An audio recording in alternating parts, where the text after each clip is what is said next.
So let's get started. Positive reinforcement training for overweight horses. So let's talk about the content of this program. We will start with introductions.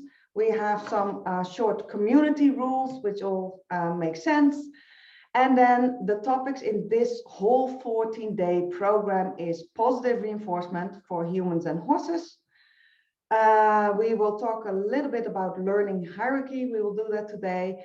Principles of learning and motivation. That is what the whole program is soaked with, because that's key lesson number 1 for trainers. Positive reinforcement training system that I use, because if you have a system, you can check the things off. It's very, very helpful to be successful. We will talk about exercising your horse with positive reinforcement. We will also talk about the management of the overweight horse, including enrichment. And we will talk about general health and nutrition. I'm not a nutritionist, but we will just talk about it because there's so many things that we can talk about and share with each other, give each other ideas and just learn from each other. And that's very important. We will talk about anything you bring to the table. This program is not a one way. It's not from top down or whatever. This is very much community, because I believe that if you ask questions, if you share your ideas, that is how we all get the most out of this program. I don't know everything. But I'm learning, and I keep learning, because that is my motto. I learn something new every day, sometimes multiple things. So if you want to get the most out of this program, be active. Let's talk about today's content. What are we going to do today? We will do introductions, talk about community rules, and then how learning works. My proven positive reinforcement training system was the key lessons, and then exercising your horse with positive reinforcement. I will talk about common challenges and how to overcome them. That is based on the feedback you gave me in all the interviews. I will talk about success strategies, and we will talk about training ideas, and then we have time for Q&A and discussion. And in the discussion, I also really would like to encourage you to just share, this is what I do with my horse, this is what I struggle with, do you have like a tailored advice? And then we can talk about that. A little bit about me, if you don't know me. I have a bachelor degree of science in animal management in the Netherlands. I'm the founder of HippoLogic and the HippoLogic Clicker Training Academy. That is a monthly membership in which you get also, just like in this program, personal coaching in a group. I'm certified riding instructor, centered riding, and I've been a horse trainer for over 25 years. I'm not doing that at the moment, since I moved to Canada in 2012, because the whole culture is a little bit different here in the Netherlands. Is you can just hire anybody for your horse, and here it's way more protected. They have barn instructors. It's only that instructor that can give lessons or instructions.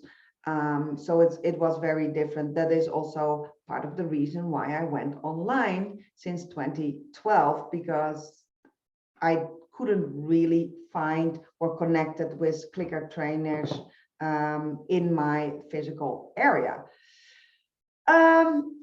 I taught lots of people training their own horse. That is what I do. And I tamed and trained a wild horse in 3 weeks with positive reinforcement. That is the horse that you see here. Her name is Kira.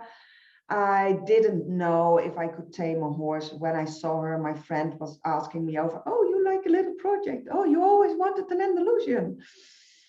Would you like to have her? I'm like, yes, I didn't have a horse. I wanted a horse. And yeah, my ego was, of course, you want a little project. You're so good with horses. And she wanted to get rid of her because she found out that Kira was still, after 3 weeks, as wild as when she got her. I didn't know that.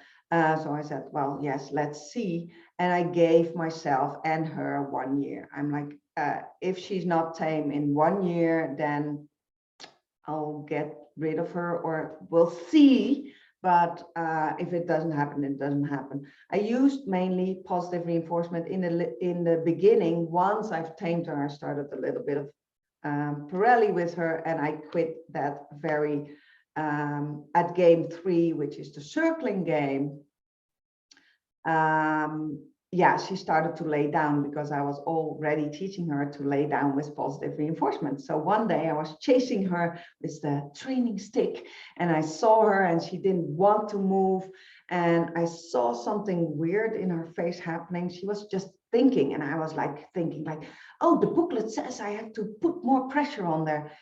And suddenly something changed in her whole demeanor, and she just laid down instead of trotting or cantering. I don't exactly remember what I wanted her to do. And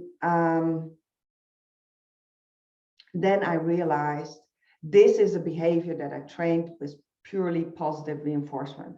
I think she doesn't want to be pressured. So of course the pressure was off, so that was a reward in itself. I went to her, I talked to her. I don't know if I gave her a treat or not, but my mind immediately went forward, fast forward.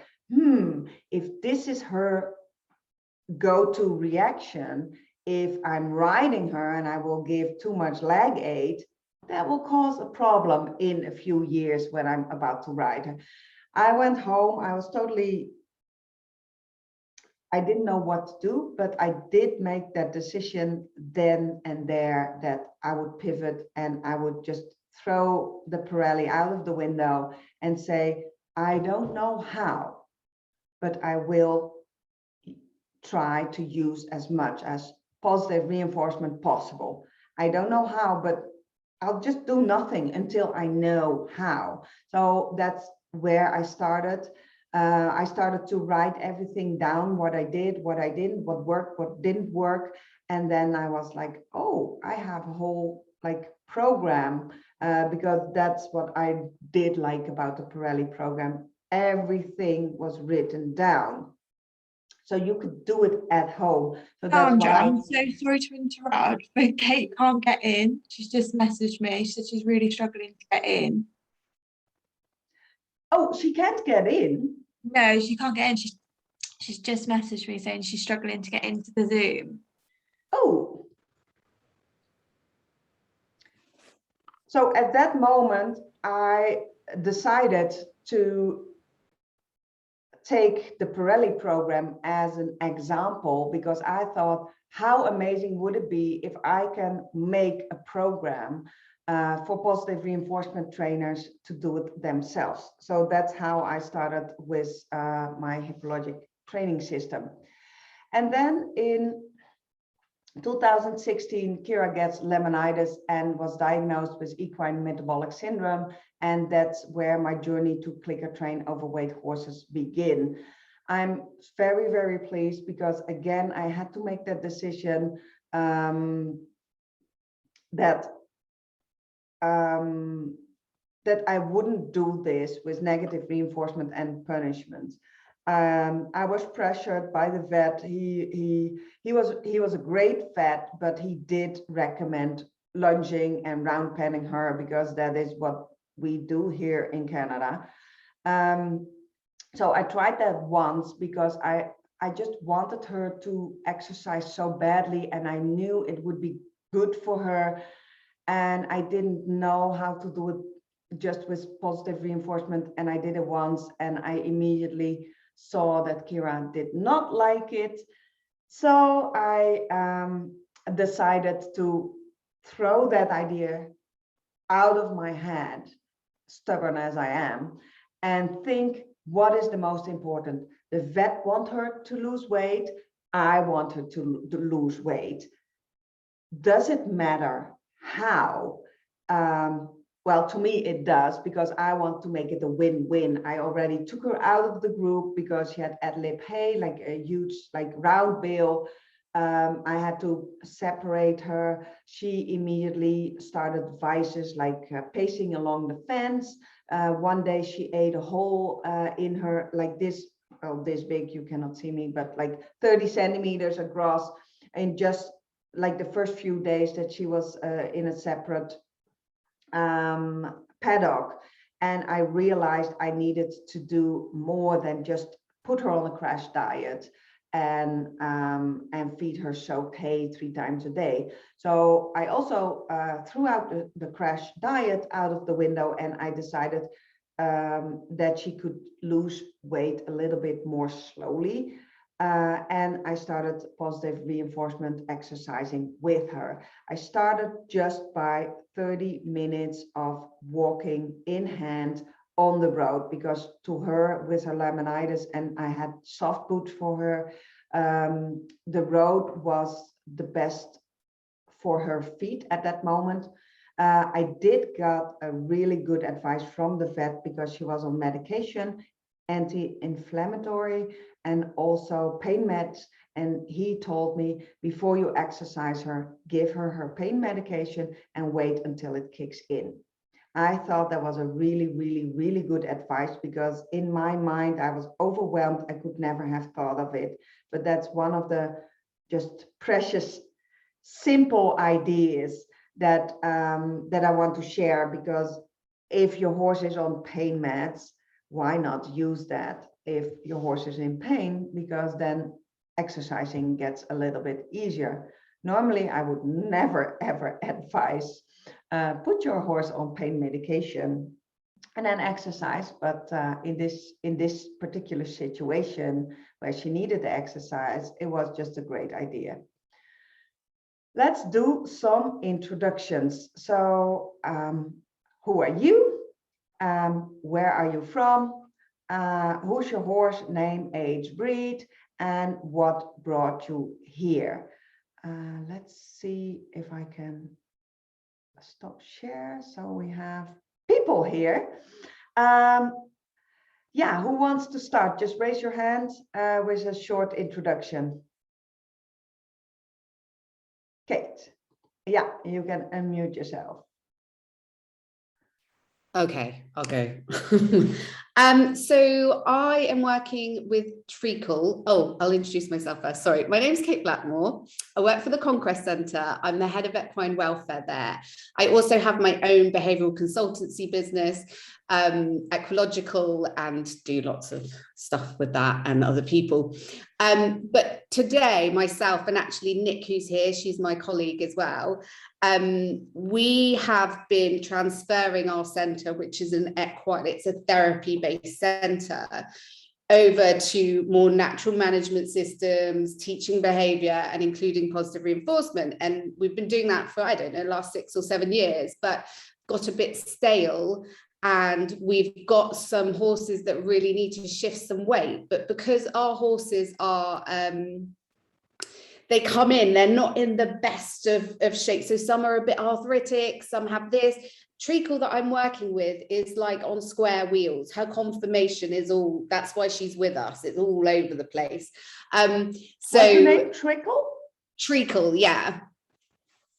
And so for her, it's been a little bit more difficult because they're not being exercised all the time. It's very unfair to ask them to, you know, be hooned around an arena, ridden, and be schooled when we're asking them to have people on wheelchairs put on their back. You know, it's one or the other. And we also only do walking because it's a welfare thing, let's say, because of balance and stuff like that. So we only do short work, which means that we also have a track system, but we are not losing the weight that we want to lose. So the idea is that this is going to be fantastic to give us some fresh new ideas to work with, and then we can kind of pan it out to the rest of the herd. We've got 13 in total.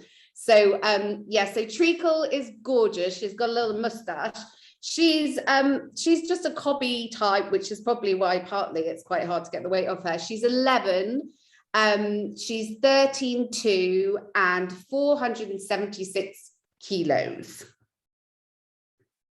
And she's incredibly cute. And she is also Nick's doing Solly and their pair bond. They're a pair Oh, bond. okay, great. Oh, that's a great to know. We can absolutely use that. So thank you, Kate. Nikki, would you like to introduce yourself and tell me with what horse you will be working? You can unmute yourself. Hi. So I'm Nick. So I work with Kate at the Conquest Centre. So I'm the equine trainer there. So me and Kate train the horses there. And I'm working with Solly, which, as Kate said, is Treacle's pair bond. So he is 11 years old. He came to Conquest about 5-6 years ago, something like that. And again, he's one of those that he's just the one that's struggling to lose weight. And we've got the track system in place and we've tried everything, and it's just he seems to be one of the ones that is just struggling to lose weight. And basically everything that Kate said, we've got all these problems with like their arthritis and stuff, and we don't want to ask too much of them because we just don't see it as being fair. So this is going to be really helpful. Yeah. Thank you. Yeah, I think it will be fabulous to find a way that it can be really a win-win, that they're really looking out for you. I have some ideas planned. I just came up with ideas and I'm like, oh, we can totally make this work. I'm already excited to share, but I wrote it down for after. And next one, who wants to go next? Margaret? Thank you. You can unmute yourself. Here I am. Hello, everybody. I'm so impressed. It's hard to go after all these trainers. You're doing fine, Margaret. But You I've had are horses so... for years. I've had horses for years. Right. I actually don't ride anymore because I have a serious neck injury and spinal surgery, not related to a horse. But right now I have 2 horses and a pony, and I'm using the pony Candy for this course. She's 19. First of all, I'm in Canada. I'm in a small town called Peterborough, which is, if you know Ontario, the province of Ontario, the big city of Toronto. I'm about an hour and a half northeast of Toronto. And I have my horses boarded. I've had my own place for 20 years before, but I now have my horses boarded. And I actually do some work at the barn to offset my board. So I'm there every day, in fact. So Tell me about Candy. Yes. Is a Newfoundland pony. And Newfoundland ponies resulted in Newfoundland when British mountain and moorland ponies were brought about 400 years ago and interbred. So they're used to eating nothing and putting on weight. Genetically, she's predisposed to that. I rescued her as a yearling. She was starved and emaciated. She's now 19 and she's the exact opposite. She has multiple health problems. Unfortunately, she did get acquire heaves about 4 years ago from a boarding situation. But she also is overweight. She doesn't fit the definition according to the vet of EMS, but she sure looks like she has it. In other words, her insulin levels normal and everything. And she also has allergies like sweet itch, and she had an acute laminitis episode 2 years ago. She's doing pretty well, except for the hot, humid weather we had this summer, and she's just getting back to better breathing. I only discovered positive reinforcement a little over a year ago, so I'm fairly new at this. And I actually did start trying to exercise her, just starting with some short reining and walking with the goal of maybe long reining her because she was never started under saddle. She had extensive Pirelli groundwork, and I don't do that anymore. And she's 12.2. I put some pictures on the Facebook. Great. And she's 308 kilos right now. And what is the weight that would be better for her? It's sort of hard to say I'm going by the fat pads. She has big fat pads over her shoulders. So she's a fairly stocky pony. So, and they do have kind of crusty necks anyway, but she's got these big fat pads, and that's really what the vet's concerned and I'm concerned about. So I think I can, it's not just the weight, you know, like if she lost 50 kilos and it all came from the fat pads, I think she would probably Well, look 50 great. kilos is a That's fair, quite a bit of like, weight. But she's percentage. really got, yeah, she's got big fat pads from her shoulders down, sort of along her sides. I think it's hard to say, and like I said, I am not a vet, but I think those fat pads will probably be there, but you want to get them less filled up. Thank you, Margaret. Welcome. Who's next? Yes, unmute yourself. Hello. Hi. So I'm Rochelle. I'm English, live in France. I live in the south of France. So I got my mare 2 years ago. She was so fat. When I must have been blind to it when I viewed her. And I was like, oh, she's just chunky. She's a native breed. She's just chunky. I think it's probably easier to not notice when they're natives. And she's a French Meren's horse, which, as I was saying, is similar to Haflinger in build. So they are a sort of a light draft horse. And yeah, I got her home and she was not right. Everything was wrong. She was awful. I don't like to say that, but she really was. She bit me, she kicked me, she was in so much pain. She has PSSM too. We've managed to get that somewhat under control. She has good days and bad days, but most of the time she's fine now. But when she came to me, she weighed 700 kilograms and she's 14.2. So she was fat. I saw the pictures you shared. It's amazing what she already lost. Yeah, I weight taped her last Friday because that was her monthly weigh-in date, and she was somewhere on the tape measure between 545, 45, 42, the weird tape measures, and 555. So I rounded it up to 555. So she's doing really well, but she should probably be in the 400s. The vet doesn't exactly know where because Merens are all so different in build. Some you get the sort of more sporty looking ones, some you get the big fat Dales. I know only that one from Yeah. Merens. I haven't worked with a lot of Merens, but in the Netherlands I had a few clients, riding clients. So hard to get them moving because they're like stubborn. They are. I don't like to label a horse as No, me neither, but everybody here knows, like, okay, you have to really ask, you have to negotiate, you have to make it worthwhile. And they are just not impressed by pressure, pain, and aversives. They are just like, nope, not doing it.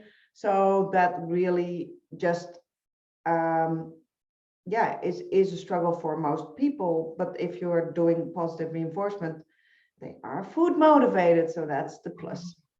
Yeah, she takes to positive reinforcement amazingly. We had just started out under saddle with her recently, sort of doing the sort of cones patterns under saddle, because she flat out refused to move forward for pressure. She was like, nah, that's not for me. No thanks.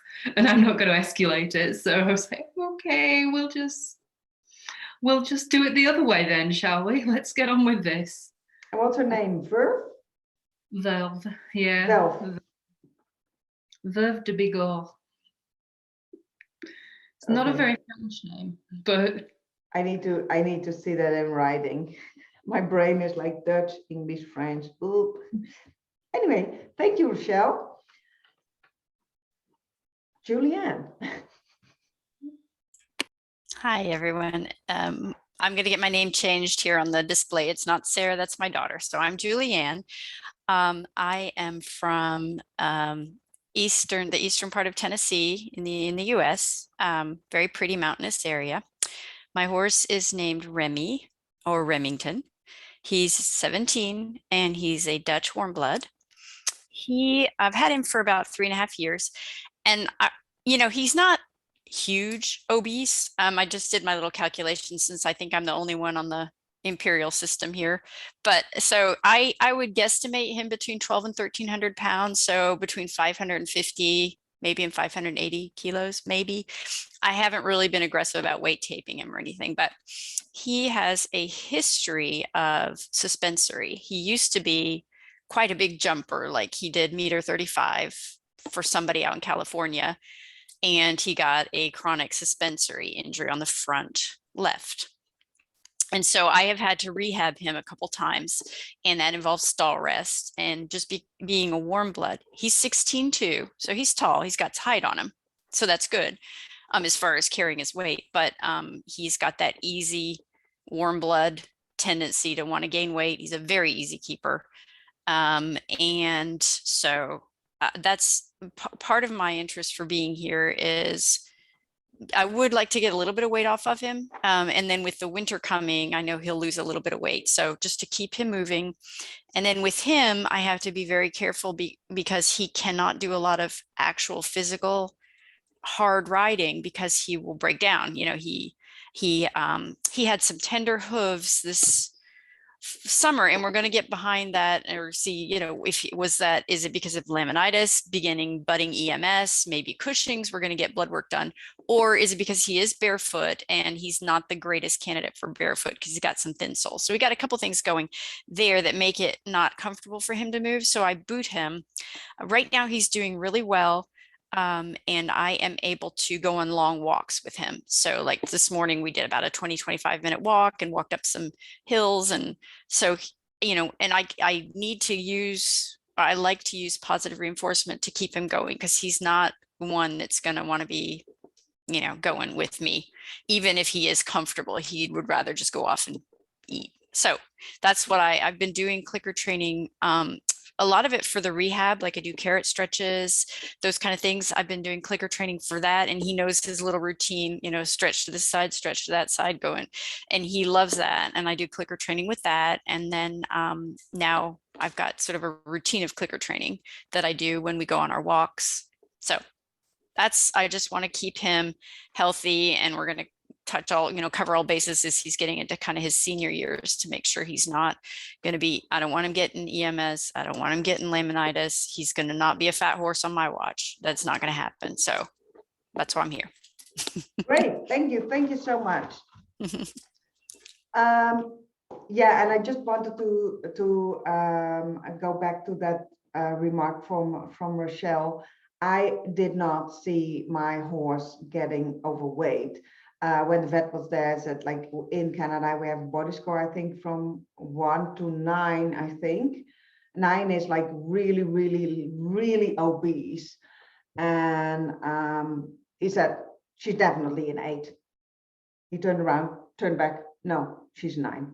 I'm like, really, my horse? And I was telling myself, she's Baroque. She has like Exmoor pony blood and Andalusian blood. And because she was fat and happy and healthy for 8 years, I just talked myself like, it's okay, she needs to lose weight. But since I did not have like that hard incentive, like that health thing that came in 2016, I didn't know what to do. So I was doing this, I was doing that, and I was warbling around until the laminitis. Then I got into like seriously, I have to adjust this. Now I have to do something. So that's when it all shifted. But we all have that, like, it's normal not to see it, what is going on, because if you don't have the answer to do something about it, it's almost mentally impossible to say, okay, my horse has a problem and I don't know what to do about it. That is just something that is, I think, for us horse people is what we are doing. And so don't beat yourself up for anything. You're here now, and that's what counts. So thank you for having all that. We have some community rules. I don't really like rules because I expect everybody to know what we're doing about respect, but I'm going to tell those anyway. We will respect other people's view of the world and opinions. While we may not agree, we always be respectful. Solution focused. We are solution focused. We hold the belief that there's a solution to every problem. I really, really believe that. Horse-centered, yay, we make sure the horse is well taken care of. His welfare and well-being are the most important. Learning, there's no such thing as failure, there's only feedback. And we take this feedback to learn from it. It doesn't matter if the feedback comes from a human or from a horse. There are no mistakes, there are only learning points, and from every learning point, you learn something. If you don't learn something, the learning point will come up. Support. We have decided that it's better to support each other and not compete. Together is better. Be generous. We are generous with our knowledge, our experience, our kindness, and help. We also be generous towards our horses in training. Responsible. Be responsible. We are 100% responsible for our actions and communication. We will not blame others and will step up to own our own stuff. Through consistent action, we will move forward and do the work. The only way to achieve our goals is to do the work. I always say only action leads to accomplishments. So those are the rules.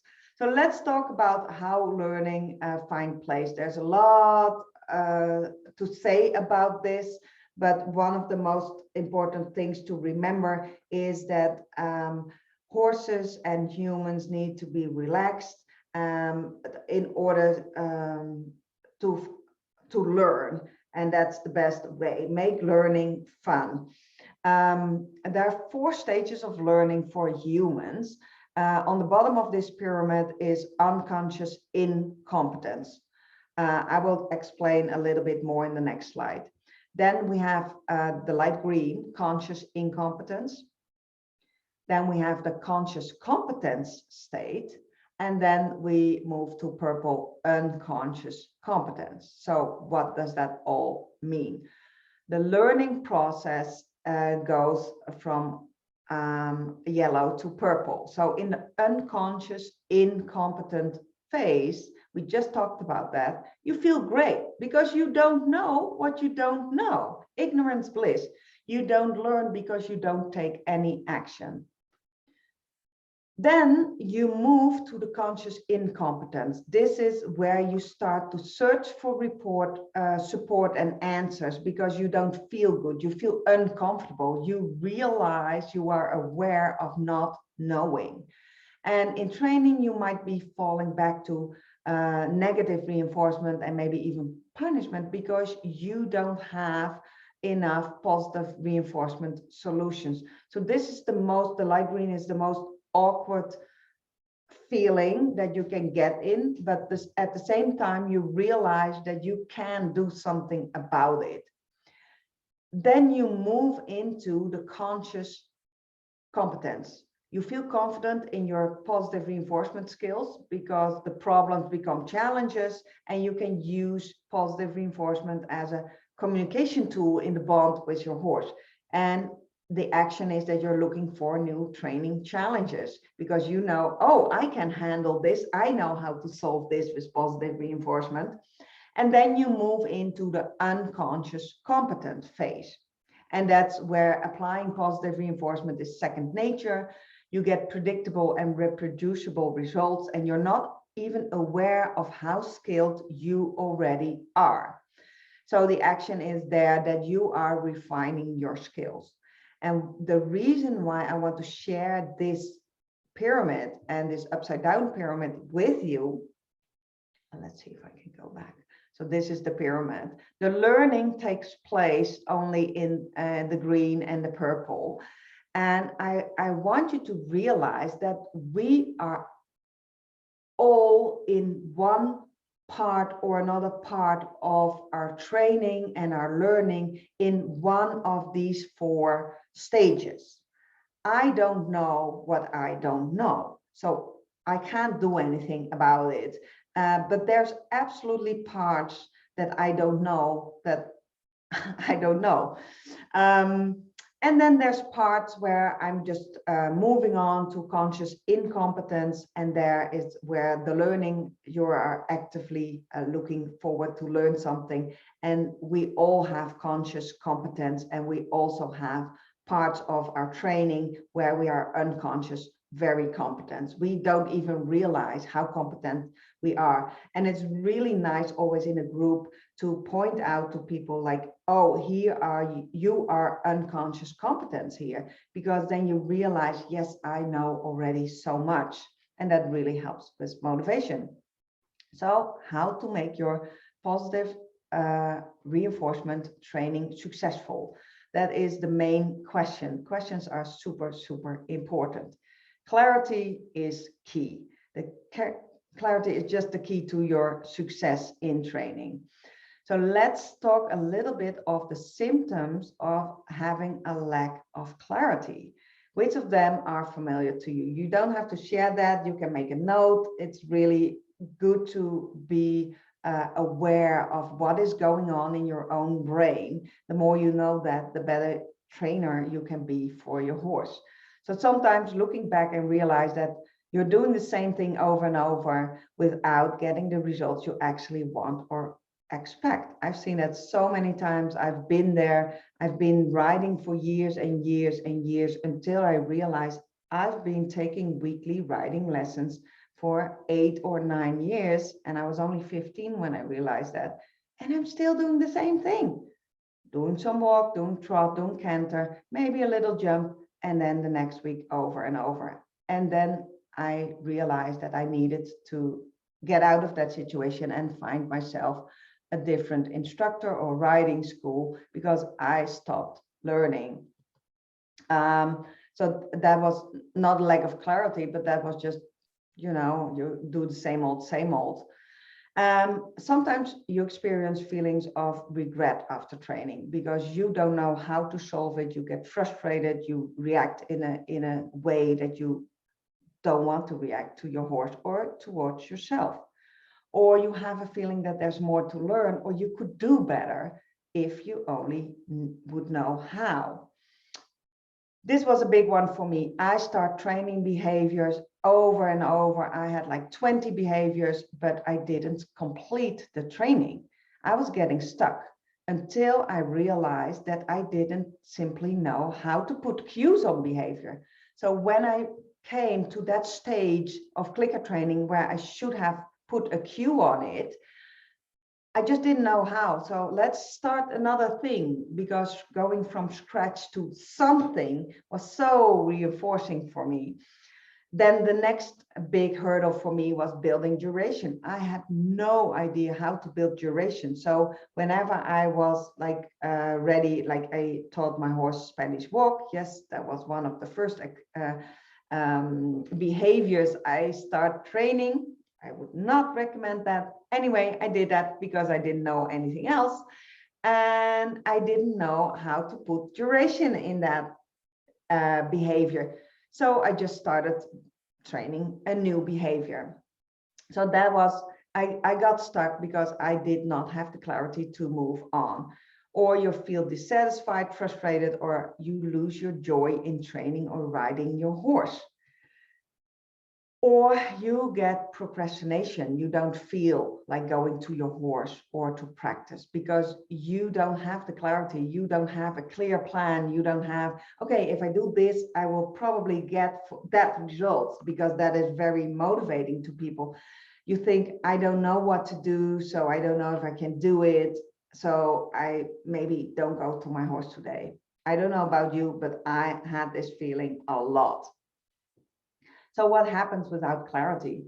If we are vague or if we are confused about our what, our when, or our how, like we know what we want to accomplish here. We want our horse to get exercise, to lose weight, to do it with positive reinforcement. So that's the what. The when is now, these 2 weeks, and the how is positive reinforcement. So we are very clear now. That's why I wanted to interview each and every one of you, because I wanted to make that very clear that we are on the same page about the what and the how. If we don't know where we want to go and we say, oh, everything is good, then you don't know where you will end up. You can end up anywhere, which is not a place on the map, or going nowhere because there's no incentive to do and take action. So start with the end in mind. What happens if we are very clear about our what, our when, and our how? For instance, you want to go to Rome and you say to yourself, I want to have a vacation in Rome. I want to do it in September. And when is September? And for this training, it's now. And the how, you know where you want to go, you book your plane, you book your hotel, and then you are successful because there you are exactly in front of the Colosseum. So clarity is, a part of clarity is starting with the end in mind. Picture what your desired or end goal behavior looks like. What does the questions are super important. What does the behavior look like to you in your horse? Maybe what cues will you be using? That's a detail, but the more detailed you are, the more specific you are, the better it is. How effortless will it be once your horse can do that?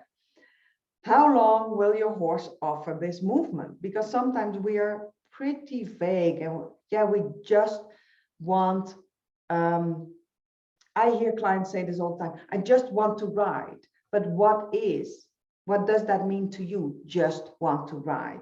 Or if you say, I want my horse to lose weight, well, how much?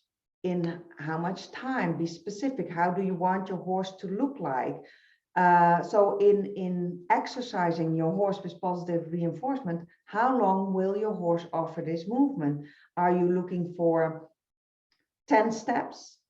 Or is your end goal like 10 minutes of trot, or maybe a 5-minute canter? 5-minute canter is really, really long. I've done that. I've timed it. It is long. Some horses can do that easily. My overweight horse could not. It was very hard for her. But like, really, I want you to start coming in the habit of like, what is your goal exactly? And you don't have, I don't expect you to accomplish like 5-minute canter for your horse at liberty within 2 weeks. It's beautiful if you can do it, but like have a picture in your mind, the more clarity, the better it is. And how does your horse move forward? Is he energetic, athletic? Is he happy? Or because forward movement can be also sluggish. And I don't know about you, but I don't want that. I want my horse to want to go forward. I want my horse to offer forward movement. That is just a detail in the picture that is super important to me, because if it didn't matter, I could might as well do it with negative reinforcement. But to me, this is very, very important. And it doesn't have to be the same for you, but think about these questions. Like, what will your horse's state of mind be like? How does he act when you're asking for more activity, movement? And what purpose has this behavior? How will it make your life and your horse's life better? We already talked a little bit about our lives, our mental states in the interviews. Like often we feel guilty. I felt guilty that I had that my horse became sick and got laminitis. I felt very much like an inadequate horse owner. I felt irresponsible. So really changing that, now I had that strong incentive, her illness, to make it better for her. It also made me realize, once I do this, and I did not feel like exercising and going on daily walks with her, but I just said I start somewhere, and I started just as a goal 14 days of 20-minute daily walks. Well, yeah, 20 minutes. So in the beginning, we didn't get very far in 20 minutes. And then I built duration. And I kept telling myself, this is for her. I need to do it for her. Once my horse is healthy, I will feel more relaxed, more happy, and I will also feel better about myself, because I had to drag myself to the barn because I was so afraid of failing at that, and that almost paralyzed me. So just focusing on the purpose of the behavior of the exercise really helped me get through that. I also had like a lot of support of my husband, and he, yeah, sometimes he had to kick me to the barn. Well, mentally, not physically, etc. So clarity, start with the end goal in mind and be very specific. The more specific you can be about this, the better it is. So picture it. Like, I got some pictures, like maybe you are picturing your horse doing recalls in canter towards you. Maybe you want to ride. Maybe you see your horse start trotting in the pasture because he feels so good that he will do it, like also in the pasture or paddock. Like maybe you're going to exercise your horse with on bike, or like find a mental picture, and it doesn't have to be your horse, but that really excites you, that you think, oh, I wish my horse could move like that, so that you have a clear goal in mind. So this is a little bit of the theory. I hope you bear with me, because this is what it is all based on, and it will all make sense if it doesn't make sense at this moment in time. The training system that I developed is based on 6 key lessons for horses, 6 key lessons for trainers, and that is you.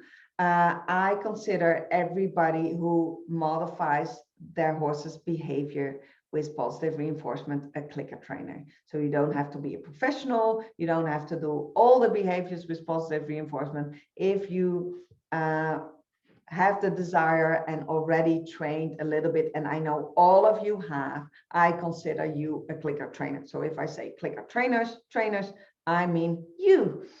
And then the training system.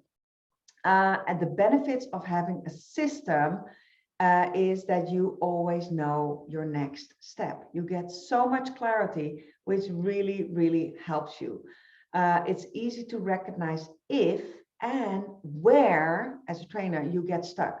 And it makes it way easier to solve your problem. Once I could recognize that I was stuck at the part of putting cues on behavior, that was such a big eye opener. And then when I got stuck again, because I recognized that pattern of starting new behaviors, then I realized what is missing.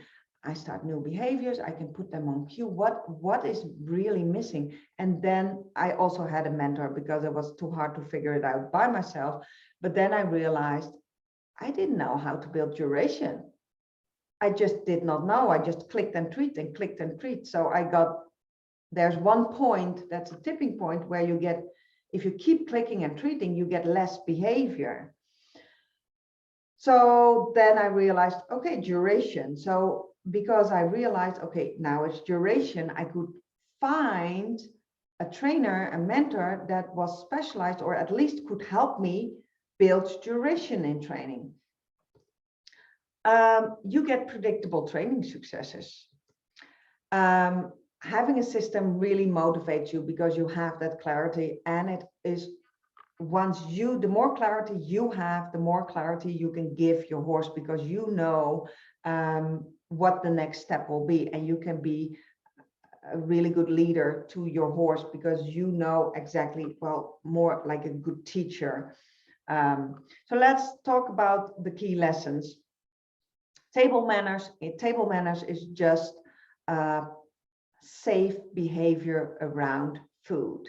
We don't know, if we are children, we see a table full of food, we run towards it, we go to the desserts immediately because that's the most rewarding for us.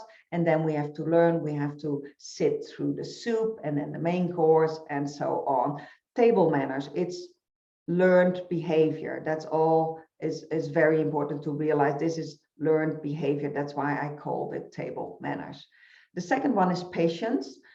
We want our horses to practice patience. This is also a learned behavior. In patience, in my key lessons, I want the horse to line up to us, next to our shoulders, have the weight evenly dispersed over 4 feet, standing still, but most of all, relaxed. Being patient is be relaxed. No, waiting for the next cue to come. That's all part of it. It's not really important for this, for exercising your horse. It can be if they are too eager and they throw behaviors at you. I will say, oh, go back to patience, and I can help you there. Targeting. I know you all have been doing targeting. You know what it is.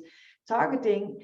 In the beginning, targeting is a goal. When it's a goal, you are teaching your horse to touch a specific object with a specific body part. So it can be nose targeting, eye targeting, hip targeting, tail targeting, foot targeting, like mat training. That's the next one. And targeting and mat training. Mat training is more targeting for feet.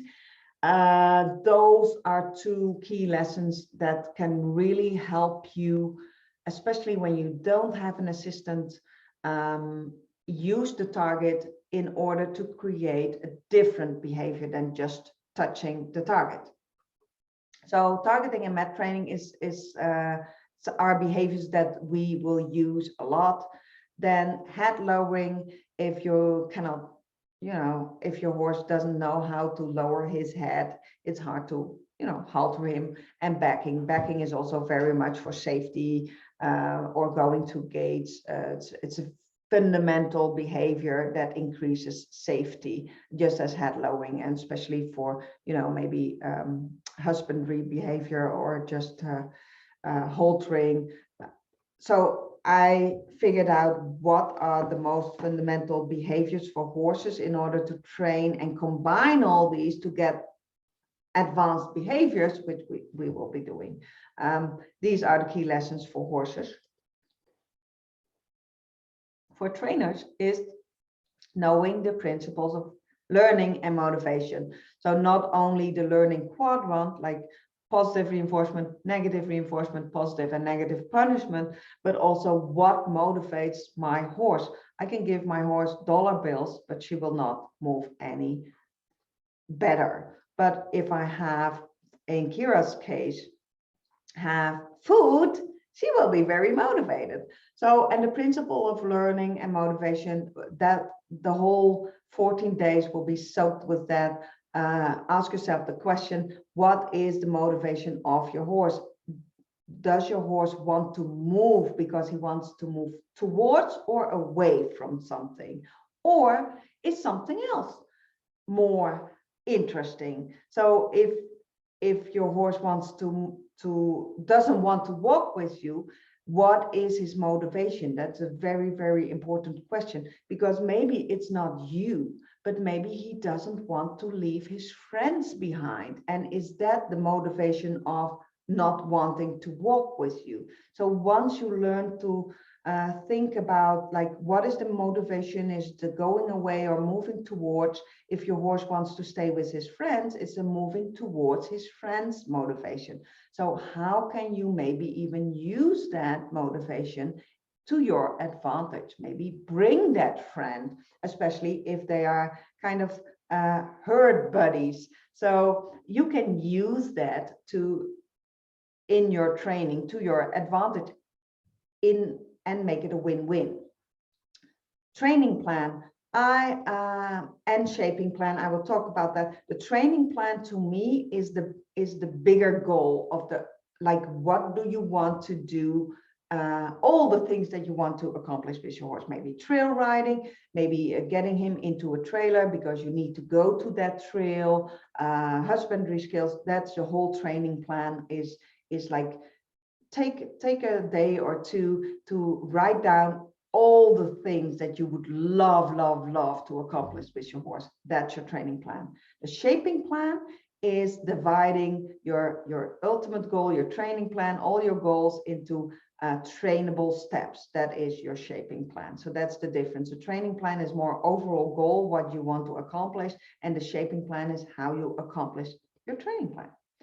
Accountability. In order to be successful as a trainer, you need accountability.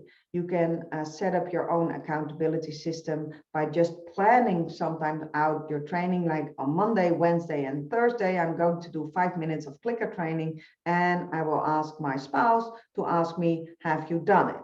Or you can be in a group like this. This is really, really good for accountability, because if you see that someone else has been training, you get motivated to get into action too.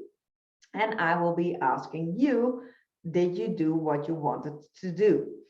So accountability really helps you keep going in training. We all need accountability, like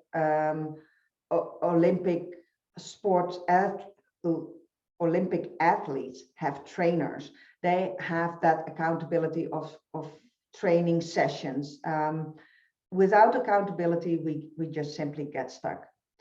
A training journal, because we want to track our training. And emotions.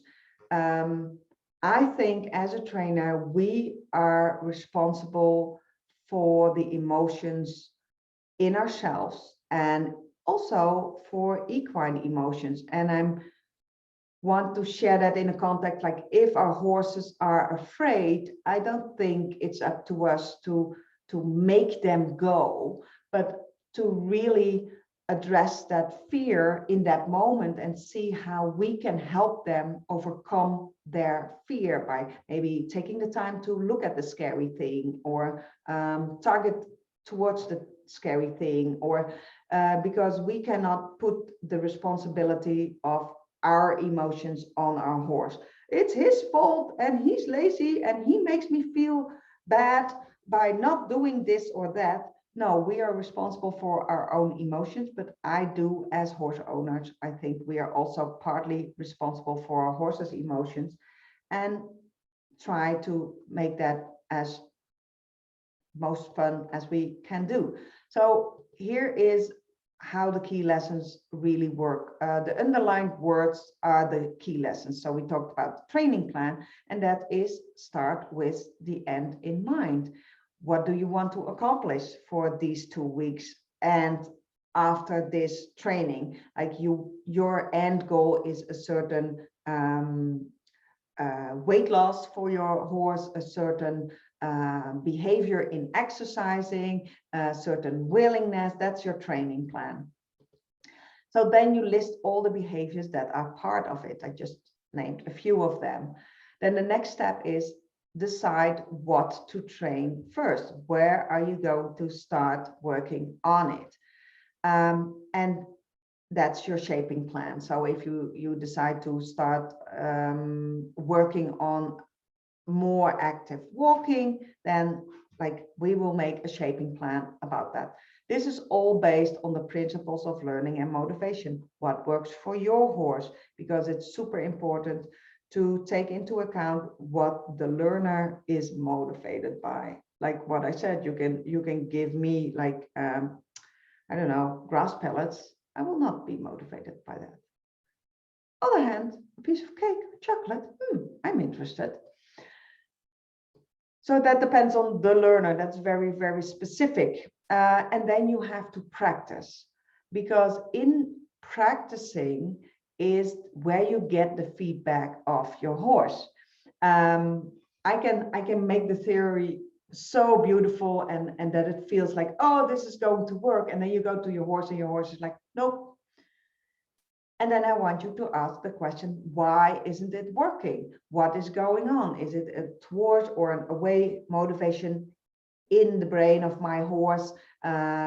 Maybe he doesn't get it. Maybe I don't have, my reinforcers are not appetizing enough. So the feedback of your horse is very, very important. The more you practice, the more information you get from your horse, the more you have to work with and you can adjust. And that's also the practice. There comes in the accountability. If you have accountability, it's easier to practice more. Then you have a training journal. I will send you all a training journal to track your training. In that training journal, you can also evaluate what worked well. So let's do more of that. What didn't work? It's also very important to realize what didn't work. My teaching style is to focus on what you want to get more of, because that was what we're doing in positive reinforcement. So I will explain the whole training journal to you. I made it in a way that you can use it that it only takes a few minutes a day to fill in, because I don't want you to write down all stories. We all will do that the first week and then it's too much work. And in the background, emotions will be a part of it. We are looking forward to it. We are dreading it. The horse is looking forward to it. The horse doesn't get it, gets frustrated. Emotions, the positive emotions are represented by the heart. And there will also be negative emotions like frustration, anger. That will always be a part of training. And I want us to become aware of that and also become aware of the negative emotions that are going on in our own heads, because if we are aware of it, we can work with it and change them. So your training journal, evaluate your training, then you can adjust your training, and you either decide to train something else first because you discovered that your horse needed to learn something else first, or you adjust your shaping plan, or you just go practice some more. So now you have a visual of how training works. So let's do another example, training for movement. So you start with the end in mind. You have a goal, forward movement, and your goal is to trot for X amount of time, maybe 2 minutes or 1 minute. Or sometimes you don't measure it in steps, but in time, but in steps. You don't measure it in seconds or minutes, but in steps. Like if your horse will offer 5 steps now, maybe your goal is 25 steps. That's your goal. That's just not like, then you make a shaping plan. How do you get there? Then you practice. And then you ask yourself, does the behavior is the behavior consistent? Do I get consistent behavior, consistent trot? The answer is usually no, not yet. That's just a normal answer. Then you either go back to your shaping plan and adjust your shaping plan, or you practice more until you get a yes. Once you have that consistent trot for like, I don't know, 20 steps, you can work on other parts of that behavior. You can add a verbal cue, for instance, trot, or you can add a physical cue, a hand or an arm signal or another physical cue. Because in the beginning, the horse will get his information out of the environment.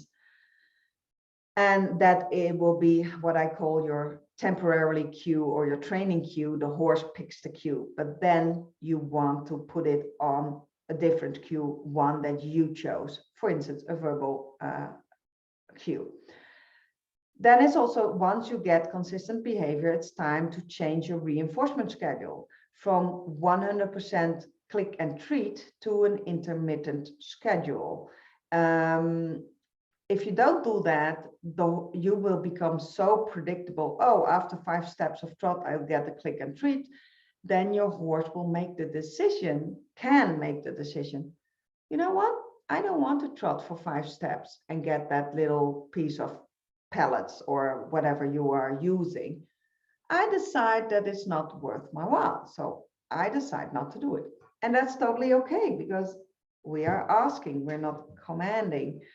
But if you put in that Christmas feeling, do I get the click and treat, or the treat, or the reinforcer, because it doesn't have to be a treat, or not? Like, that is where the horse starts to offer more and where you can build that duration.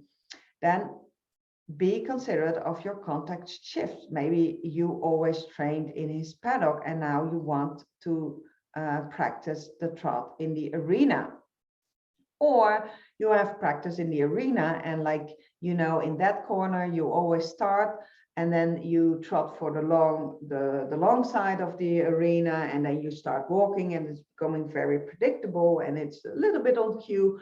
But once you're taking your horse outside, he seems to forget.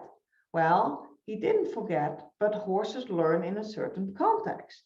So they learn, I have to do this in the arena, and we are probably more predictable than we think we are. So when you take him off premises, like on trails or on the road, then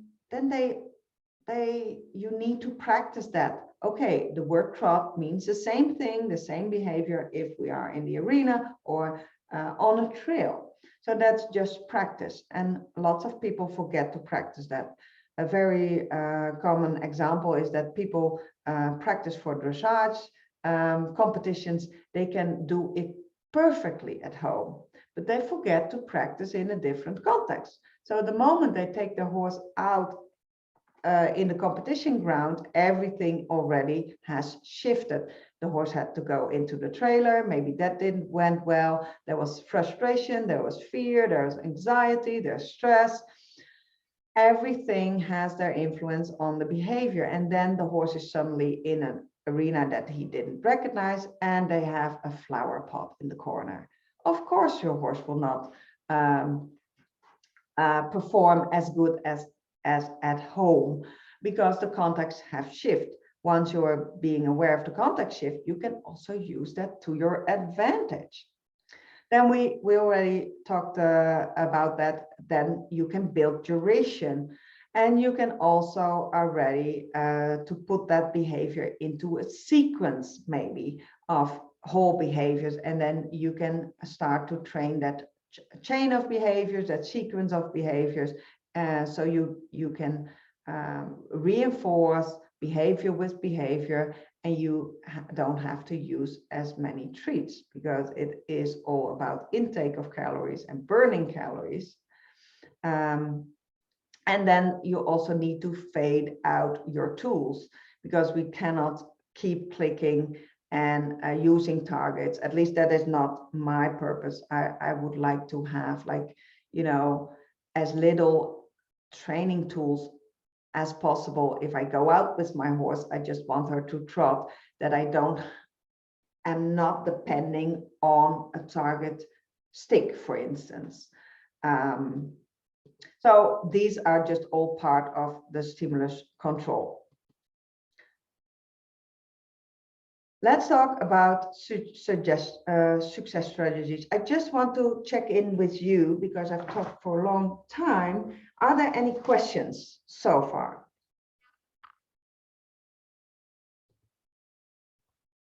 No? Okay, perfect. So let's talk a little bit about success strategies. First of all, get clarity. What is the problem? If you nail that, then it once you know what the problem is, then it's easy to find a solution.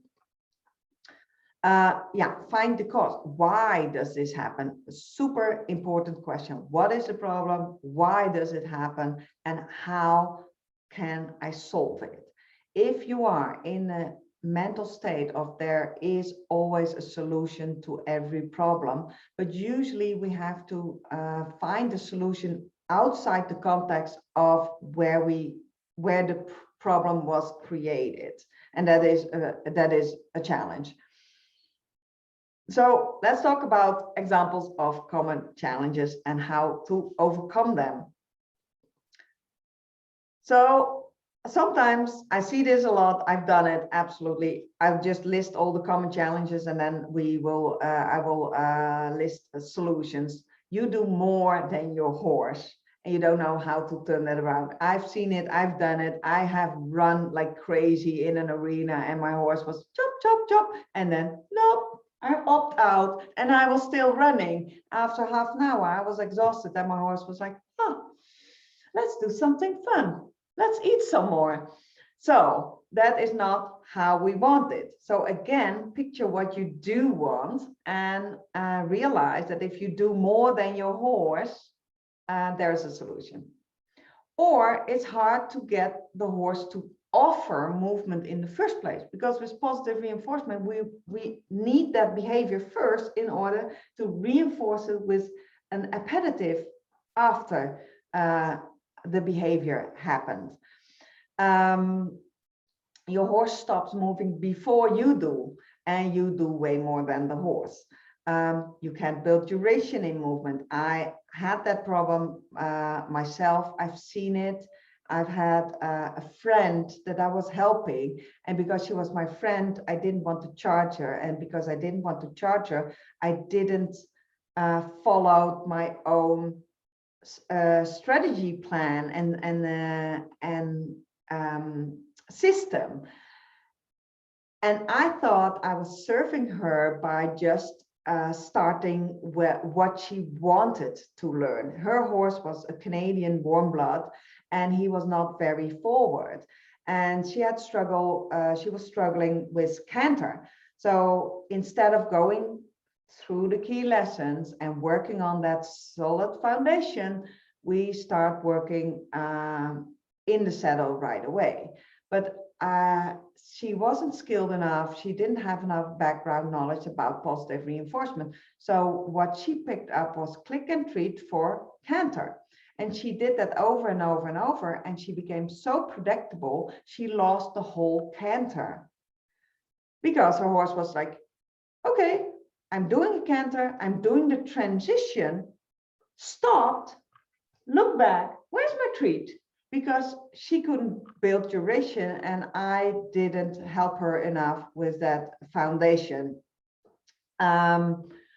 So that's something, yeah, I realized I skipped the basics, and I learned so much from that. Maybe you are running out of ideas to get your horse moving. You need some creative ideas, and that's being in a group is a really good way to find new ideas. Or your horse gets frustrated and loses interest in training altogether. Or you struggle with the pressure of your environment. I think we all experience that. The vet just say, well, just ride more or just start lunging, and we feel the pressure of that environment, that we feel that we need to do something and we don't know how to do it with positive reinforcement. And maybe we are falling back on traditional training. That's what I did with Kira. Well, I did it once, the whole round penning, and I just feel ashamed thinking back of that moment. And at the same time, I'm grateful for that moment, because by just dipping my toe back into punishment and negative reinforcement was just horrible. That's a good learning point. Or your horse's job is to be calm and move slowly all the time, like the therapy horses. And you don't know how to change that in order to get them moving in other situations. And what else? So if if you have a question, if you struggle with something, please write it down. We will talk about that later. So I'll give you a second to make a note, like what is one of the challenges that you have at the moment.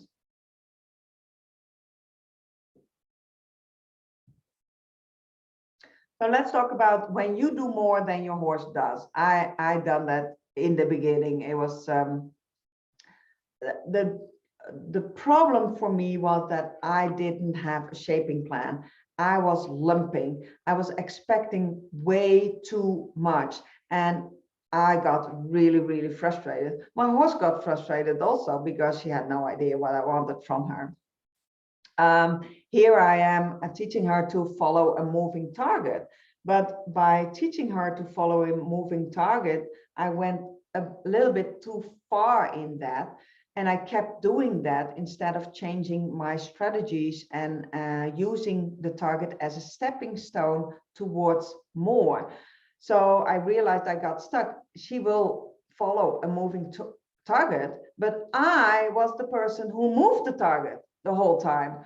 So I became the limited factor in exercising, because when I got tired, training stopped. So make a shaping plan is really key in realizing how you can develop the behavior into more advanced behaviors. Then also start where your horse is at. If your horse just wants to follow it for 2 steps, be grateful and generous and reinforce that, because once you have those 2 steps, you can turn it into 3 steps. If you don't have 2 steps, you cannot get 3 or 4 steps. So start where your horse is at. Look at your reinforcers. Are your reinforcers, are your appetitives really appetitive? Improve your setup. Yeah, I realized that I could just keep running with my target, but I was the one doing the most running. So I improved, I changed my setup, and I didn't have to work harder than my horse did in training. So get your horse to offer movement. What is the problem? You don't know where to start. Your expectations are probably too high. Maybe you have expectations from traditional training, and frustration kicks in. Again, start where your horse is at. Find when your horse does move, because he does move. When does he move? And could you reinforce that moment? And sometimes it's just simple as we walk to the center of the arena, or this is unfortunately, but for most traditional, for horses that are trained traditional, they want to move towards the exit of the arena. You can use that, and that's where you start, where your horse does offer movement. Sometimes we are not aware of that they want to go to the exit, which is very common for traditionally trained horses. But I use that, for instance, to teach Kira canter, especially canter under saddle. She just wanted to go towards the exit. It's also a natural thing maybe for them, or maybe she wanted to get away from me. I don't know. Maybe that was it. But I just used that because moving away from the exit, she moved slower, moving towards. Also when I was still a riding instructor, when the horses need to be on the bit, I noticed that there was on a circle usually one specific spot, and that was also the contact, like that corner. That's where the horse started to relax. So that's where we started to working on that behavior of being on the bit, because that is where the horse already offered it. So it's a matter of changing your perspective, because your horse does offer movement, because otherwise it was a statue. Find things that interest your horse. Targets, maybe going on trails, maybe walking with friends, and use that to offer movement. Also look at your reinforcers. Are they actually appetitive enough? and offer more clarity. Maybe the use of a bridge signal could be improved. Be generous with your appetitives, and stop before your horse does. Always, like, especially if moving is already aversive, it really helps if you can be so predictable that you don't over ask them, that they can count on you, that they can stop and even have a break before they really start dreading it. So that's how you start getting your horse to offer movement. If you get ideas, just jot them down, because sometimes it is just what it takes. Just one tiny idea can spark open up a whole new avenue. So the horse stops before you do. The horse tunes out because of training, or something else is more interesting. For instance, grass. Your expectations are too high, or your rate of reinforcement is too low, or frustration kicks in. What can you do? Well, again, start where your horse is at. If your horse is at this level, start there, and then you can grow it into something bigger. Find out when your horse does move.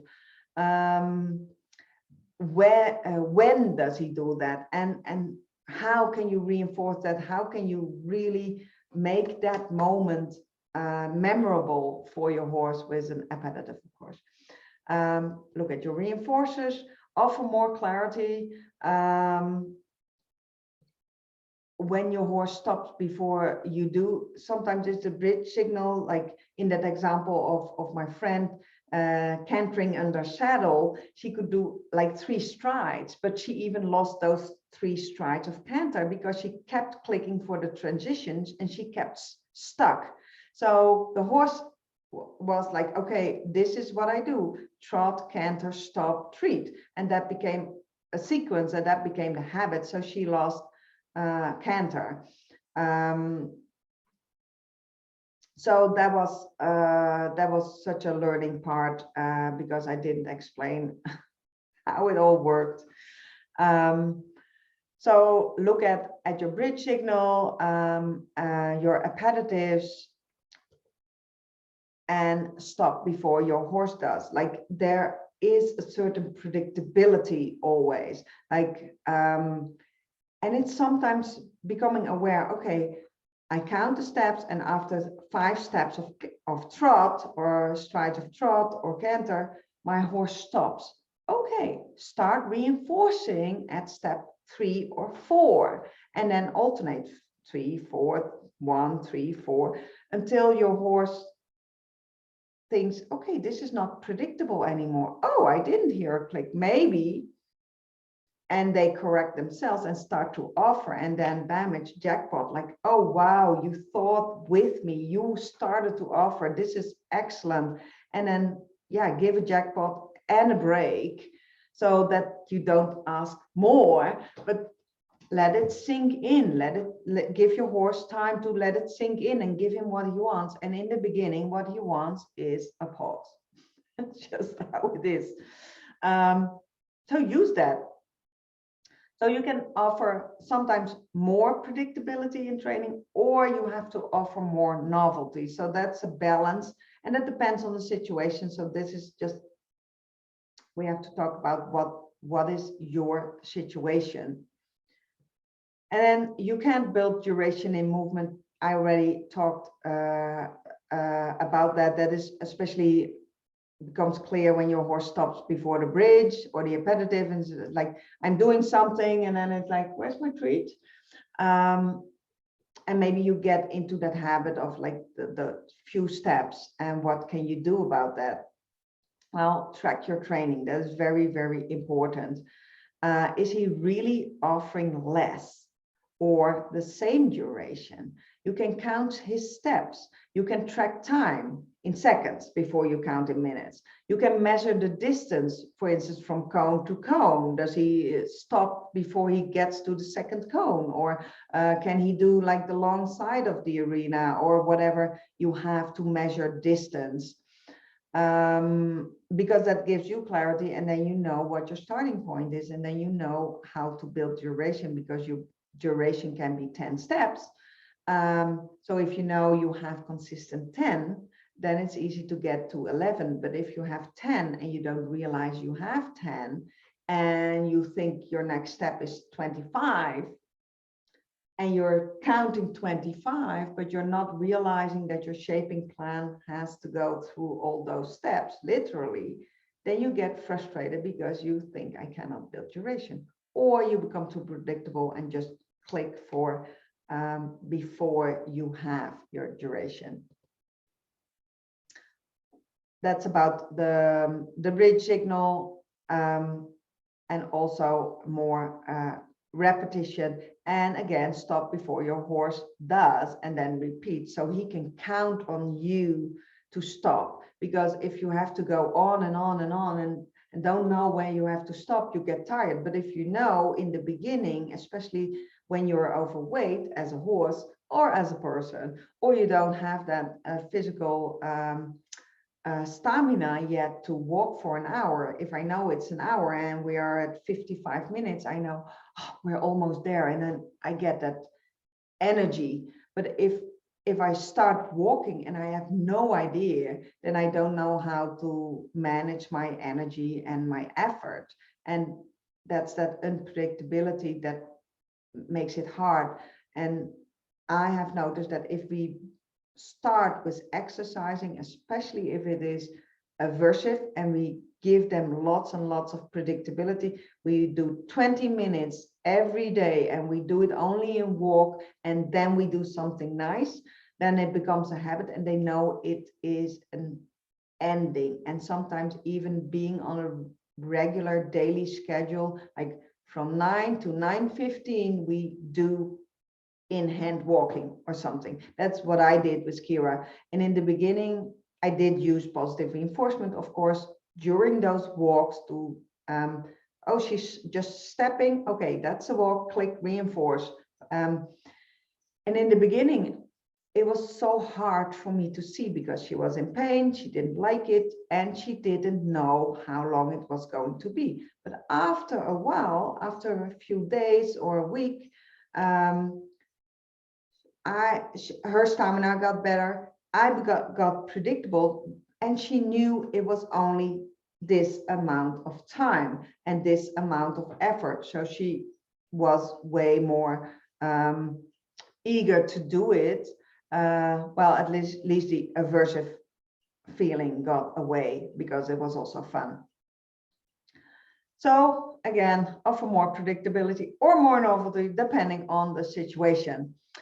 Or you are running out of ideas to get your horse moving. Your horse seems bored, the training is bored. And then ask yourself, is it really me or the horse that needs novelty? Because sometimes the predictability can also work in your advantage.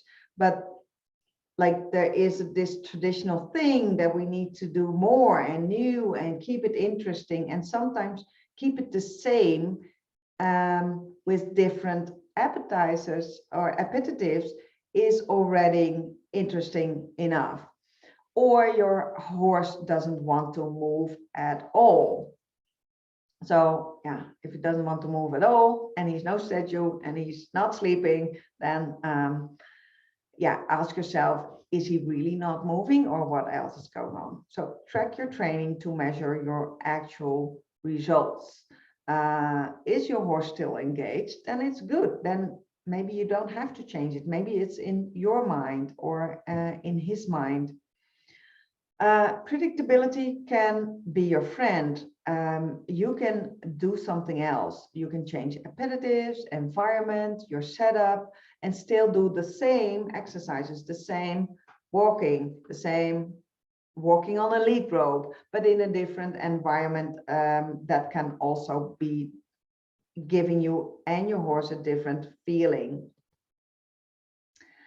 And then find out of the box ideas by changing your setup, your environment. Surround yourself with positive reinforcement trainers, and look at training of other species and realize that most of us are in a negative reinforcement setup. We have round pens, we have arenas,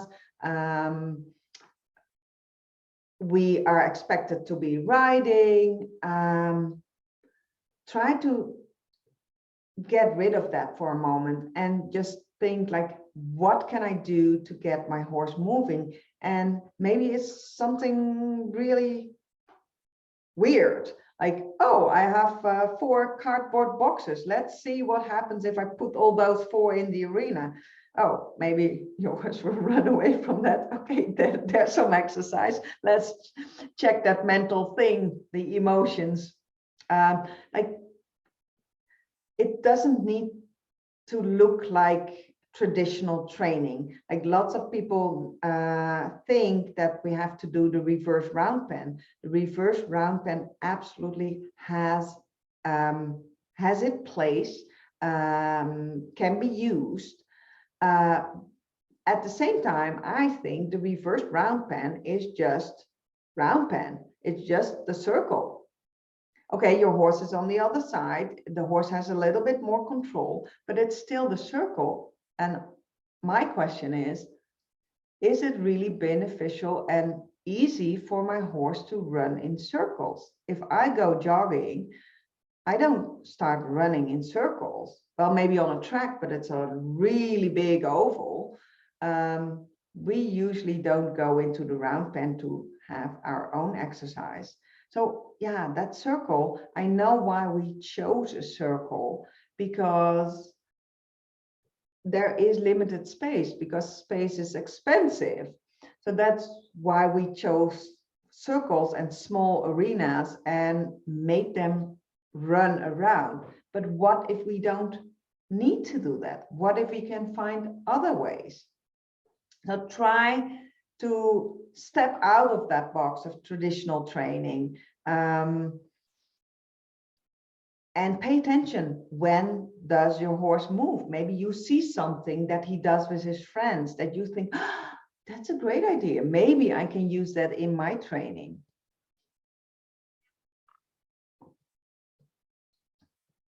It can also be a challenge that your horse just gets frustrated and opts out. When does that happen? Pay attention. When does that happen? Or he's distracted, like, oh, there's grass, or oh, there's other horses, and doesn't pay attention. What is distracting him? And is that distraction going towards energy? Oh, there's friends, I want to go there. Or a moving away energy. Oh, there's a tractor, let's go that way. And I don't pay attention to you. Or the horse doesn't understand what is expected and he just gives up finding the right answer. Or training gets too predictable and the horse just deliberately makes a decision to stop engaging because, oh, I know this is going to happen, that's going to happen, and then I get a tiny, tiny carrot. You know what? I just don't care about that carrot because I know what's coming. And today, I don't want that tiny carrot. So no. So provide more clarity. Use a shaping plan. You can increase your rate of reinforcement, change your appetitives, change your training setup. Those are really, really big ones. And how to change that training setup. Yeah, give me feedback if this happens to your horse. What is your training setup? And let's find a solution how to change that training setup by yourself. Sometimes it's very hard to think of changing what you're doing because you're so into it. It's so hard to see that there's a million possibilities to change things. You can also decide if your horse is just frustrated and opts out to limit distractions. You can use your horse magnet training target stick. I have a video that I can show you later where I'm working with Kira around some cones and she decides to go wander off to the blackberry leaves and have a little snack of herself, or she was distracted by her friends. And then I just use my target stick because it's not a target stick anymore. It is my horse magnet. So I wave my magic wand and she's like, ah, target. And I think she didn't even realize what is happening. And she's like, target, I have to go there, because it's always that represents fun and beautiful things. So my friends will be there, but I don't know what the target stick brings, because there's a part in predictability. What will it do? It's always good, but what prize do I win, you know? Or you can give your horse the opportunity to check it out, the distraction. There's not really an answer to this challenge, I see. And sometimes if your horse is frustrated and opts out, go forward, because back to basics is actually moving forward. See where there is a little hole, fill that hole in your training so you can move and leap forward. Or increase novelty in your training. And the struggle of pressure of environment. We have two more struggles. So what could be the problem? You feel rushed, you feel inadequate, you are frustrated because the results are not as clear as in traditional training. Because in traditional training, if negative reinforcement doesn't work, we start using punishment because we want to get that results. That is how we are trained, how our society still is built in a lot of ways. If we don't get it this way, we will get it that way. We just are so focused on results. So if you don't get the results, we can get frustrated because we feel we need to just start trotting right away because we needed to exercise our horses. The vet told me so. But the results are different. They come in a different order in positive reinforcement. Or you receive well-meant advice from friends or bar manager. You just have to ride more, you just have to do this. Or you feel the pressure from professionals. And the solution is to change your mind, change how you look at things, change how you let that remark get in your brain. You can also decide, this is a veterinarian, he offers advice, he offers lunging, he offers riding because he's a traditional trained person and he's not used to maybe having positive reinforcement clients, or he doesn't understand that himself. So his go-to advice in his world would be, of course, start lunging, start riding, do this, blah, blah, blah, blah, make the horse move. If you can change your mind and think, what is his goal and what is my goal? I did that. The goal of my veterinarian was to get my horse healthy. Wow, I had the same goal. Only he advised me to do lunging and round penning, and I was like, oh, I would like to do it the positive reinforcement way. So different mindsets can really, really help you. Because in positive reinforcement, the behavior in the beginning almost never looks like the end result. In the beginning, Kira and I were just simply walking on the road. She was walking, stopping, walking, stopping, walking, stopping. I was just waiting it out. I was just waiting it out. Oh, she offered movement, which was just one step, click and treat. That's how I started.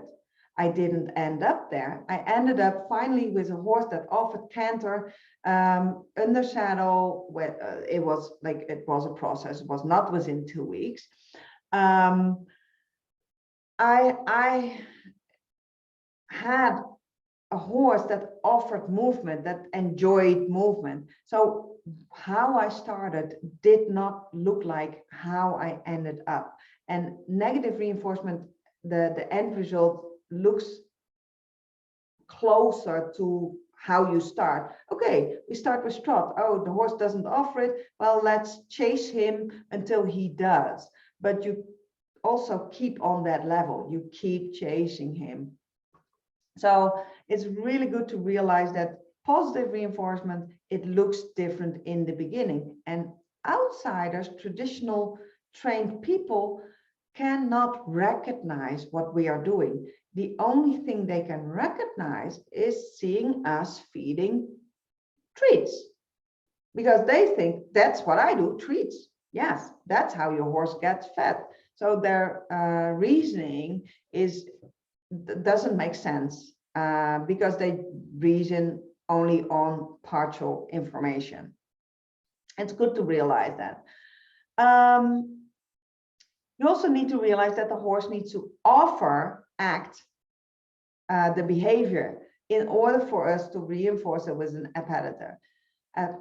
In negative reinforcement, the horse doesn't have to offer anything. He just has to react. The horse doesn't have to think. That also takes time to teach our horses to move instead of just to simply react, because then we take the thinking out of it.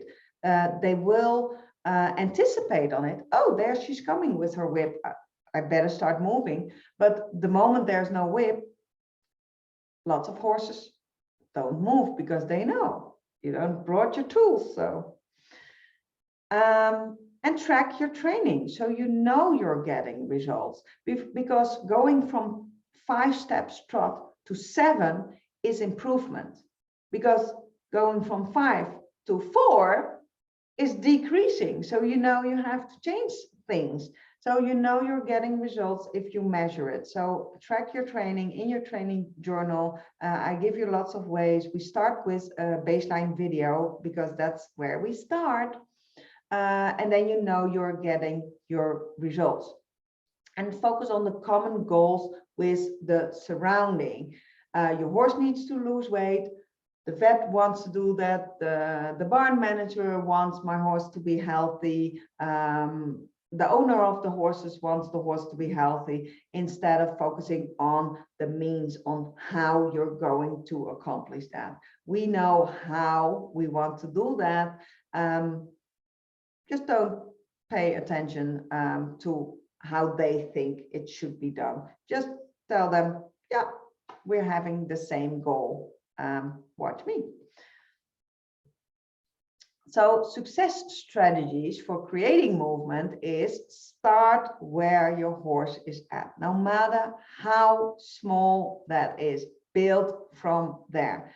I will help you with a shaping plan, where we start, where's your horse at, what is your goal. We will make a shaping plan together so that you have clarity, you can measure it. That's how we start. Keep yourself accountable. Just use the Facebook group, plan your training sessions. If you don't have time today, it doesn't matter, but focus on when do you have time. And if you don't have an hour a day, it doesn't matter. Most of this 14-day training is training for you. So even if you just get 5 minutes of training in today, that will give you valuable feedback, and we can build upon that tiny 5-minute feedback that your horse gave you. And you can come back to me, this went well, this didn't work, how can we start make that work? So plan your training sessions, track your training. I'll give you a training journal and we will make a baseline video. I will tell you more about that. And then celebrate your successes, because that really gets you motivated. I am here to celebrate your successes because I know how important it is to go from 5 steps of trot to 6, because I see that as progress. Because without that 5 steps and plus 1 step, you need to change something. And if that doesn't work, I'm here to help you change and get that 6th step, because to me, I know how important that is. Let the other people, traditional people, think whatever they think, like, oh, she's still not doing like, I don't know, 45 minutes of riding or lunging or whatever. I know how important this is because I've seen it, I lived through it, I've done it. People who have not done it, it's maybe hard to believe in it. I know you all believe in it because you all have experienced the power of positive reinforcement. So I know you know how important that is, and celebrate your successes because it is forward movement. And yeah, it's very good to celebrate it because that makes it sink in your brain. Oh, I did this celebration. Ways to celebrate. Oh, that's a good one. Ways to celebrate. When I tamed Kira, my celebration was I had an accountability partner that I could call and say, oh, I could approach Kira to 2 meters before she ran into her corner of her stall today instead of 2.5 meters. Wow, that's progress. And she was there to cheer me on. And I made pictures and videos of every behavior I trained in the first month. So I have silly pictures of me taking her out of the premises. I have a video of me taking her out of her stall, turning her around, putting her back in her stall. Woo, that was a milestone. Without that milestone, I couldn't take her out anywhere. I couldn't take her out to the arena, which was like 50 meters outside the stable. So to me, it's super important. I realize how important those little steps are because actually those little steps are the big steps. So find ways to celebrate your successes. You can make a win list, you can make a video, you can make a picture of it. Really find ways to remember it because there will be days that you think, it won't work, I'm devastated, I don't make progress, and then you make your win list and you think, oh wow, oh, I managed to halter my wild horse. Well, without haltering, I couldn't do anything else. So yeah, that was a win. This was a win, this was a win, this was a win. Yes, I do make progress, and it's super, super important. I think we don't pay enough attention to that. So let's talk about movement options. Well, first of all, you can move with your horse. Oh, I am muted. So that looks like something like you walk together in the arena, on trails, on the road, whatever you have available. Walking together is where I started. I was very insecure about how this would bring me success, but I did it anyway because I knew I had to start where my horse was at. So that's where I started, walking together, following a target. You can play Chase the Tiger. If you don't know what it is, let me know.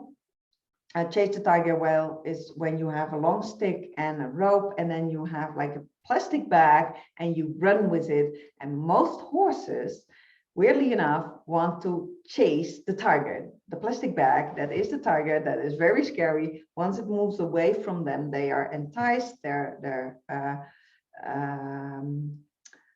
curiosity is spiked, they want to chase it. And if you click and treat for stepping on the plastic bag, it's a fun game. So if that is where your horse is at, start there. Then you can move on to let your horse do more of the work. So that is where you can start sending your horse around a reverse round pen. We can talk about the techniques to do that. The beauty of the reverse round pen is that you can really see where your horse starts to offer more forward movement. Maybe it's even a little bit faster pace, or maybe from walk to trot.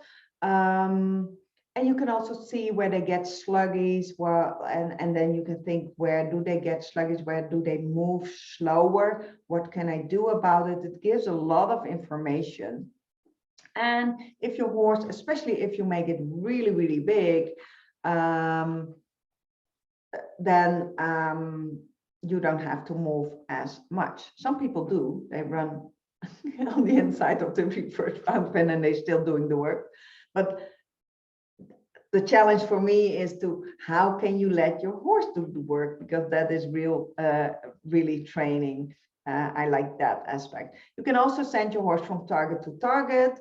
The pros of that is that you can make a square, so you don't have to exercise them on a circle. They have straight lines in between, or you can make a really long rectangle, which also makes it sometimes easier for the horse. Also, just sending your horse from target to target can be a cone, but can also be mats. It's a super easy and quick setup and takedown, because sometimes a reverse round pen, if that costs more time than the actual training, and you have to set it up and break it down every time you do it, yeah, that's such a big threshold for lots of people, because most people that are boarding their horse need to clean up. So I was in a situation, so I always thought, like, how can I do how can I put more time in training so I have to do less further down the road? So I taught Kira to walk around a cone, and then I put the cone at a larger distance because I didn't have an assistant, and sent her around the cone and let her come back. It took me a while to teach her to go around the cone because it was the first time. But once she could do it, I could have like a reverse round pen with 4 cones and just say, go round, go round, go round, go round. And I was standing in the middle, just pointing, which was really fun. And then I had to run towards her to give her the appetitive anyway. But yeah, that was also how I started. And then there's passive action, trainer not involved for movement. So that means changes in the management or in the setup, simply like maybe the water and the food, put them on opposites of the space. Unless you have a horse that wants to dunk his hay, then you can a dunk bucket next to the hay, but drinking water on the other side, that you just entice them to move a little bit. Every little bit helps. Maybe you have a track system. We can think of other things to do if you are in a hilly environment or a hilly pasture. Maybe you can put hide some nice things on top of the hill, so at least your horse will go once a day on the hill. And we can talk about enrichments, slow feeders that encourage movement, like the way you place them. If you have a lot of slow feeders with not that much food, they will just go and find that slow feeder, and that can also help movement options. You can do toys, you can add in friends that move them around, maybe foes, I don't know, but some horses help other horses move. Kira was in the beginning very much moved around by other horses. Then the herd dynamics changed because some horses were not in a herd anymore. They moved away, then there were new horses. So the whole dynamics changed. And when that settled down, she was the horse that moved the least. Well, but I didn't have much control over it. But it is a thing that you can think about that. Again, start with the end in mind. Picture how you want to look the end result. Yeah, make a vision board, picture it in your mind if you're visual, or you write it down, or you tell yourself a story, you record it. I can see my horse, I can see Kira having very much fun under saddle. She offers trot, she's very forward, you know, she reacts to my subtle cues, that kind of thing. Just envision what you want. Start where your horse is at, and then pro tip, ask questions. So where is your starting point? That's a good question. What does your horse offer at the moment? That's a good question. What is his baseline? So what is his baseline in terms of cues? Does he react to your cues? How often? Is it like 80% of the time, 10% of the time? What is the duration? It's a good thing to realize how much duration does your horse offer in the different gaits? Like, does he offer like 5 steps in walk and then where's my treat, or more? Or how do you get him to move? Or does he move from out of his own initiative? And what works for your horse at the moment? And what would you like to accomplish?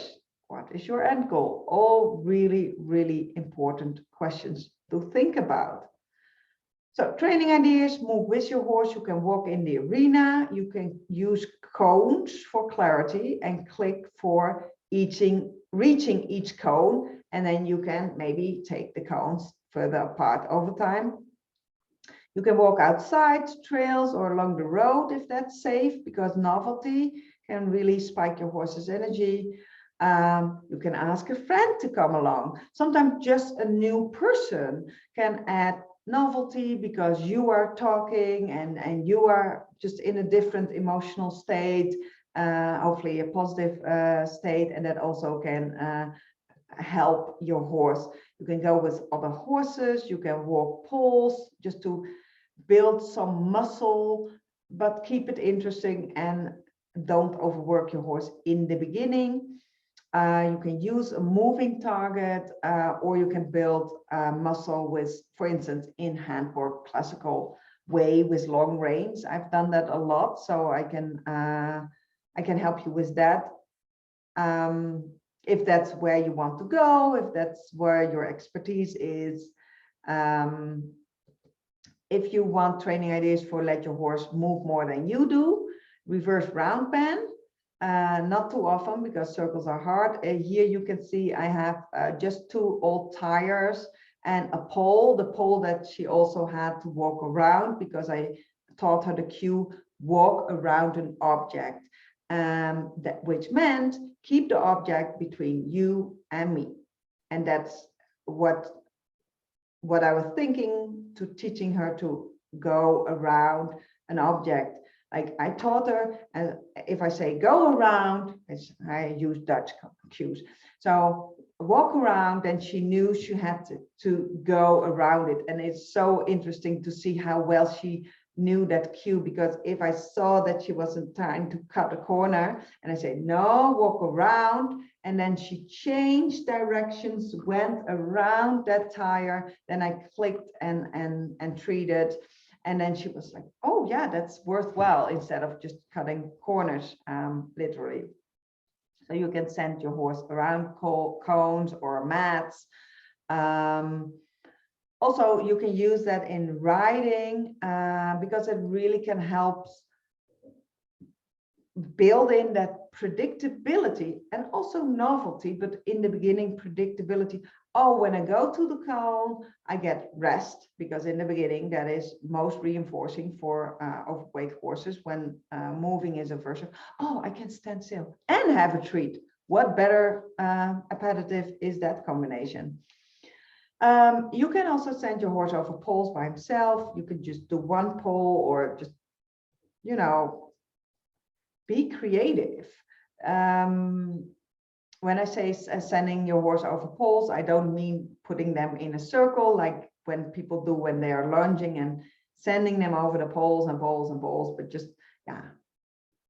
There's all kinds of ways to use that creatively.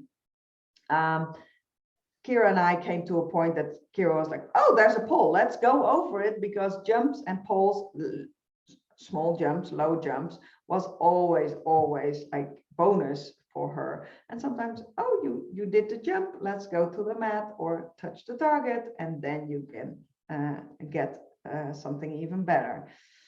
And if you have an assistant, you can do a little bit from A to B's and send your horse to this trainer, to that trainer. It's a very fun game. You have to be careful because the horses turn like on a dime, which is also to consider their physical health, but you can also teach them to go make wider turns. And that also can be like just a fun game that you can incorporate in the daily training. But before we go to the Q&As and the discussion, let's what time is, oh, we're all overtime. Sorry about that. Make a baseline of where your horse is at so you can track your training, and then write down what your end goal is for your horse.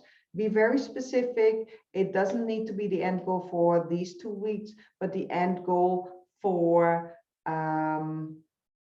maybe next year or next spring, or when you have went with your horse through all 4 seasons, that you still have this certain amount of activity, that kind of thing. The more clear you are, the more specific you are, the easier it is to reach that. But now I'm going to pause the